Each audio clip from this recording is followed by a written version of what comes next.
In the 21st century, nothing is more dangerous than ignorance, and the most dangerous kind of ignorance is ignorance of Islam.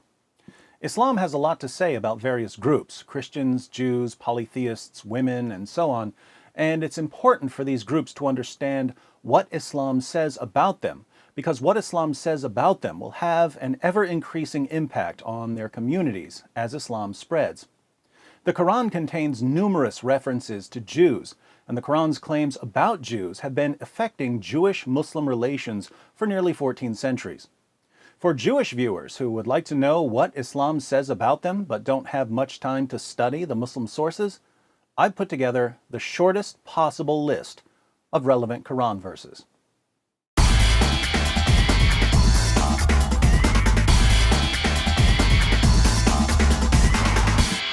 There are dozens of Quran verses about Jews that we could examine, but we're going to focus on just three, all from the same chapter, Surah 5. The first verse is Surah 5, verse 32. Chances are, even if you've never studied Islam, you've heard part of this verse at some point because it's the most commonly quoted Quran verse in the West, especially after terrorist attacks. When jihadis slaughter unbelievers in the name of Allah, we're told that such attacks are un-Islamic because the Quran declares that if anyone kills a man, it's as if he's killed all mankind. This is supposedly what Surah 5, verse 32 of the Quran says. Watch what happens when we read the entire verse. Because of that, we ordained for the children of Israel that if anyone killed a person not in retaliation of murder or to spread mischief in the land, it would be as if he killed all mankind. And if anyone saved a life, it would be as if he saved the life of all mankind. And indeed, there came to them our messengers with clear proofs, evidences, and signs. Even then, after that, many of them continued to exceed the limits, e.g. by doing oppression unjustly and exceeding beyond the limits set by Allah by committing the major sins in the land. Notice four things about this verse. One, the Quran says that this was a revelation for the Jews. We ordained for the children of Israel that if anyone killed a person not in retaliation of murder or to spread mischief in the land, it would be as if he killed all mankind.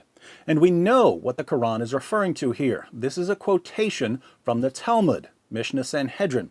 The next verse, Surah 5, verse 33, is a revelation for Muslims, and it commands Muslims to dismember and crucify all kinds of people. Two, since this is the standard verse quoted by Muslims to show that Islam is a religion of peace, we should always point out that the most peaceful verse in the Quran is actually a quotation from the Talmud. Three, the Quran says that this Jewish teaching is a revelation from Allah. So according to the Quran, the Talmud, or at least a portion of it, is a revelation from Allah, just as the Torah and the Gospel, according to the Quran, are revelations from Allah. Four, the Quran says that there was an exception to the rule against killing and that Jews could execute people for spreading mischief in the land. If anyone killed a person not in retaliation of murder or to spread mischief in the land, it would be as if he killed all mankind. So Jews, according to the Quran, had authority from Allah to carry out capital punishment for certain crimes committed in the land. Pop quiz for those of you who read the Quran. Which land is the Quran referring to here? Is it A, Canada, B, China, C, Switzerland, or D, Israel? Allah, according to the Quran, gave the children of Israel authority over the land of Israel. Might be good to know that in case it comes up in conversation. Next verse, Surah 5, verse 43. The historical background of this verse is that some Jews came to Muhammad to judge a dispute. Allah responds by saying to Muhammad, "But how do they come to you, O Muhammad, for decision while they have the Torah, in which is the plain decision of Allah? Yet even after that they turn away, for they are not really believers." Allah wants to know why Jews would come to Muhammad when they already had the Torah. Muhammad gives a dramatic illustration of Allah's point in Sunan Abu Dawud 44:49, where we see Muhammad's reaction to the Jews coming to him for judgment. In 7th century Arabia, the person who judged a dispute would sit on a judgment cushion. Watch what Muhammad does. They set out a cushion for the messenger of Allah, and he sat on it. Then he said, "Bring me the Torah." It was brought, and he took the cushion from beneath him and placed the Torah on it and said, "I believe in you and in the one who revealed you." So the Jews bring the Torah. Muhammad speaks to it and says, "I believe in you and in the one who revealed you." Then Muhammad takes the judgment cushion out from under him and puts the Torah on the judgment cushion. According to the Quran, do Jews need Muhammad's revelations? No, because they already have the Torah. The Quran, then, is completely useless to Jews. Notice also that contrary to Muslim claims that the Bible has been corrupted, both Muhammad and Allah affirm the inspiration, preservation, and authority of the Torah. Third verse, Surah 5, verse 82. Verily, you will find the strongest among men in enmity to the believers, i.e. Muslims, the Jews and those who are al-mushrikun. Mushrikun are idolaters. And you will find the nearest in love to the believers, i.e. Muslims, those who say, "We are Christians." That is because amongst them are priests and monks, and they are not proud. So the greatest enemies of Muslims are Jews and idolaters, and the closest in love to Muslims are Christians. It's interesting how Allah's eternal word, the Quran, changed depending on how Muhammad was feeling. When Muhammad began receiving revelations in Mecca, the message of the Quran was, it's Muslims, Jews, and Christians united as monotheists against the polytheists. Later, Muhammad and his followers moved to Medina, and the Jews rejected him as a prophet.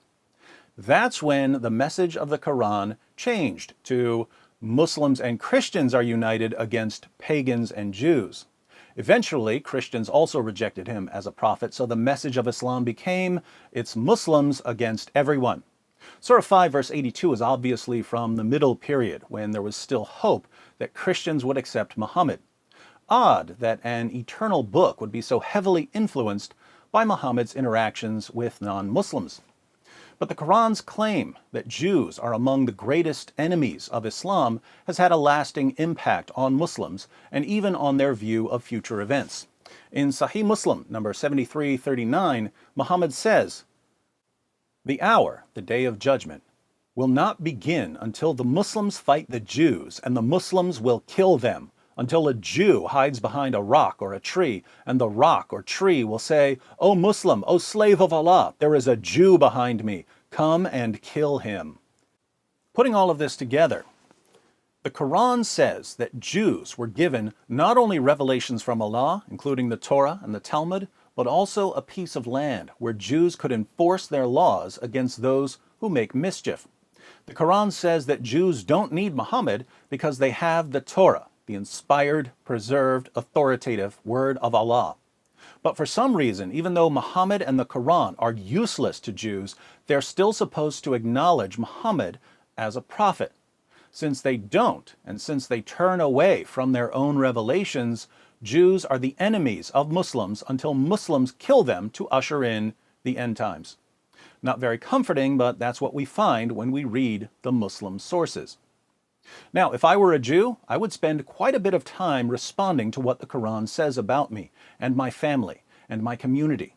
And if anyone asked me, "Why do you spend so much time criticizing the Quran?" I would calmly reply, the Quran talked about me and my family and my community long before I said a word about the Quran. And if you don't think that I have every right to respond to Islam's most trusted sources calling for our violent subjugation, then you're promoting a legal system known as Sharia.